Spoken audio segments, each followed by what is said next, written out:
Hello there friends! Today I wanted to share with you how I store my monthly Planner Society kit. It's a really easy system that I think you can adapt for just about any kind of monthly paper crafting kit.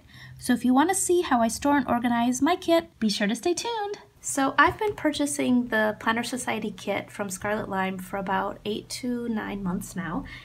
And when I got to month like 3 or 4, I knew that it was not going to work to keep my kits in the box that they come in. This is what the box looks like, and it's super cute. I love the boxes.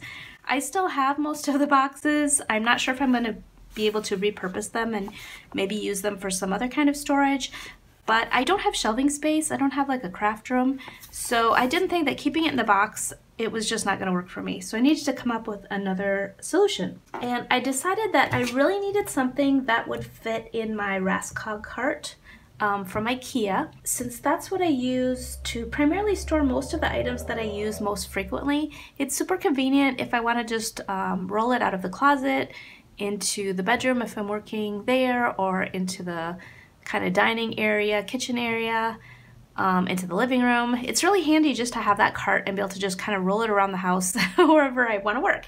So I decided that whatever storage system I designed, it needed to be able to fit in the cart. So that was like number one. I also wanted a system that would be able to hold most of the items that we received each month.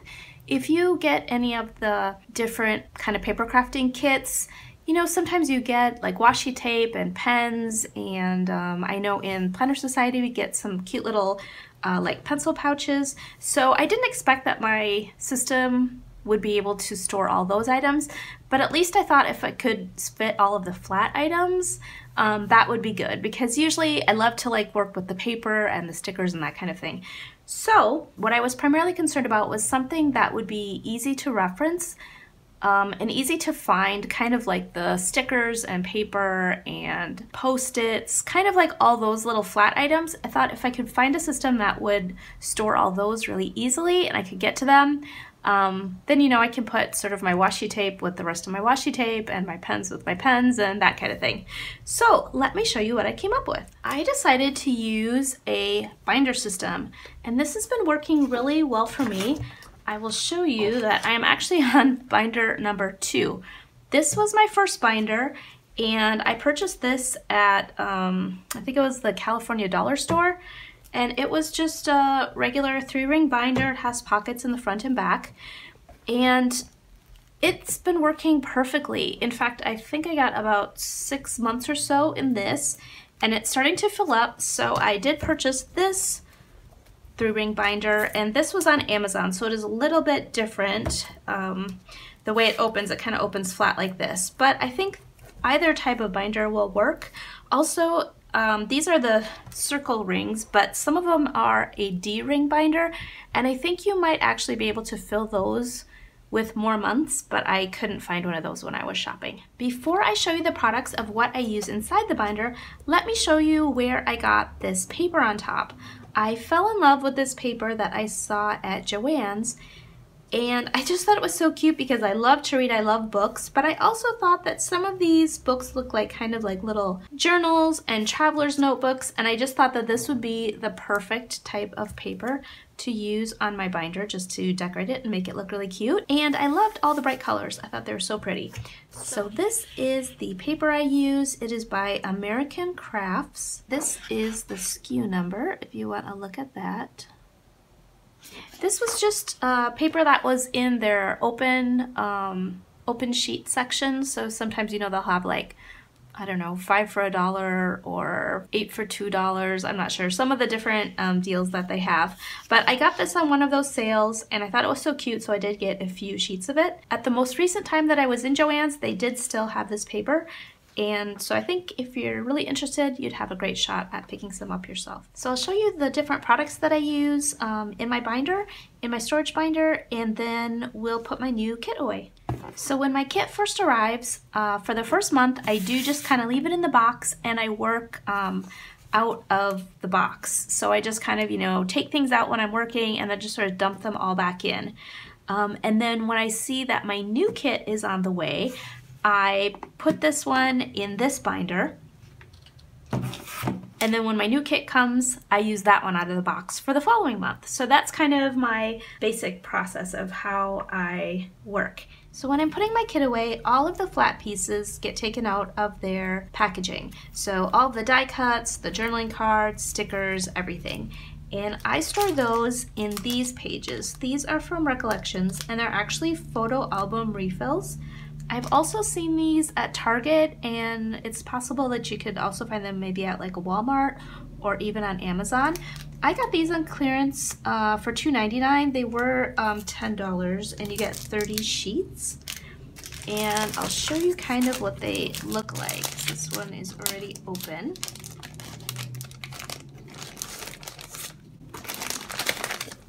So it's just a sheet like this, both sides. And it just opens like this, and it's not very sticky, but it has just a little bit of tackiness so that your piece will stay in place, and then you just fold the paper back down on itself.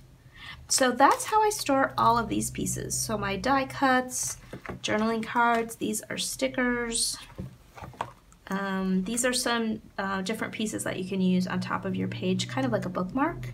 I also save all of the packaging that my kit comes in, because I like to use these either as journaling cards, or I like to punch items or punch shapes out of them and use them as ephemera just to decorate my pages. Here's some more stickers, and these are little pockets. So you can see all of the sort of like flat, smaller pieces I put in these photo album refill pages. So maybe each month I use like 3 or 4 pages. So something with 30 sheets, it does last quite a long time. Then for the larger items, most especially the paper, I use these, and these are called binder pockets, and I purchased these at Staples, and they're just acid-free. It says they fit 70 sheets. I'm not sure about that exactly, if they would fit that many, but we usually get about 8 sheets of paper, and it fits just fine, and I can fit some other things in here too. And you get 5 in a package, and I'm trying to remember how much these were. It doesn't say. I'm gonna think they were maybe around $5 for a package. So, you know, I use 1 per month, so that lasts me like 5 months. So in those binder pockets then, I'm able to keep all of the different paper. So she sends acetate paper and some of these kind of more transparent papers that are really pretty.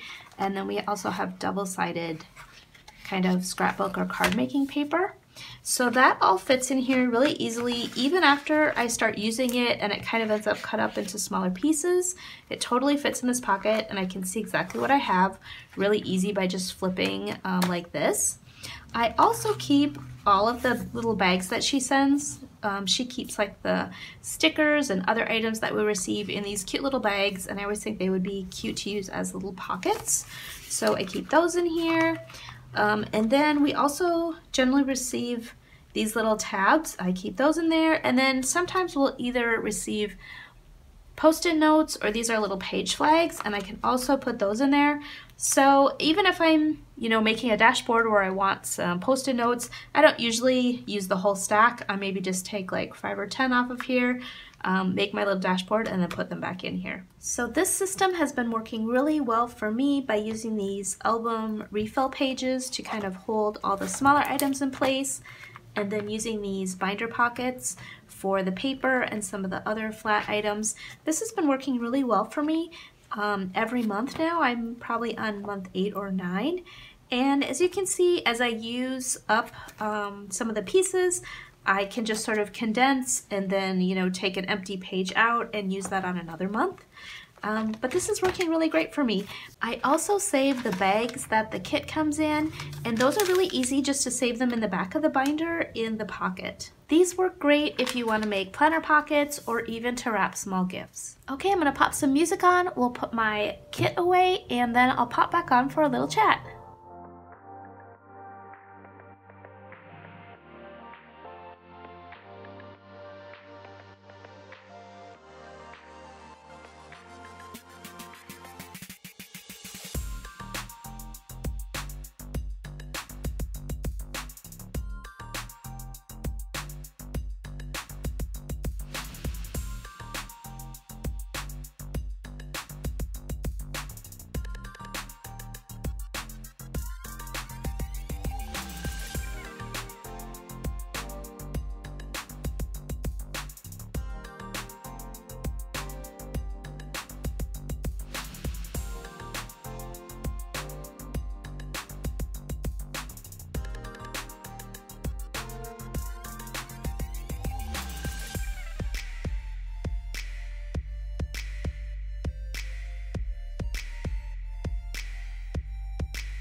Okay, so now I'm ready to put my pages in my album.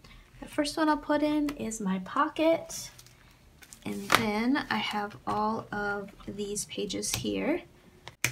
These are my stickers and the little cardboard packaging, some little washi, more stickers. I left these in the package because I just thought they might be a little bit delicate. So I thought it was best to keep those in the package. Here's all my die cuts. I love these. This kit I had a lot of because I really haven't had much time to do paper crafting this month.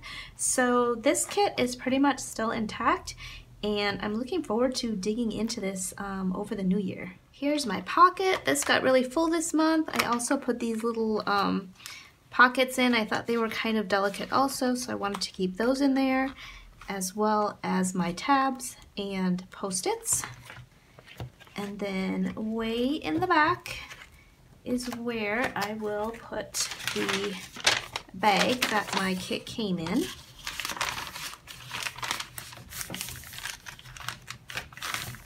Okay, that fits in there pretty well. Probably eventually I'll have to keep maybe some in the front pocket, and that's okay too. As long as I can find everything, I'm happy. And then there were a few items that came in the kit that did not fit in here. So, namely my cute little paper clips.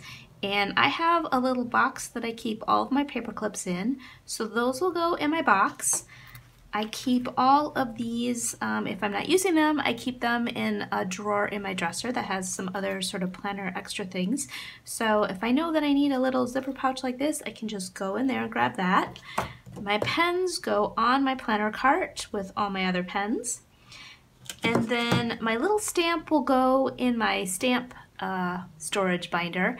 And I also did a video of how I store my stamps, so if you want to check that out, I can put a link to that below in the description box. So just open up the description box and I'll put a link to that video if you want to check that out. Thanks so much for stopping by today and checking out my video of how I organize my monthly planner kits. If you'd like to see more storage and organizational videos, I do plan on starting a series because I would like to get some of my other items kind of better organized over the new year. So that is kind of one of my projects for kind of January, February. So if you're interested in kind of corralling all your cute supplies together and organizing and storing them in a functional way that's also really cute, please click the subscribe button and I'd be happy to share my ideas of how I'm storing my supplies. Thanks for stopping by. Have a great week, friends. Bye.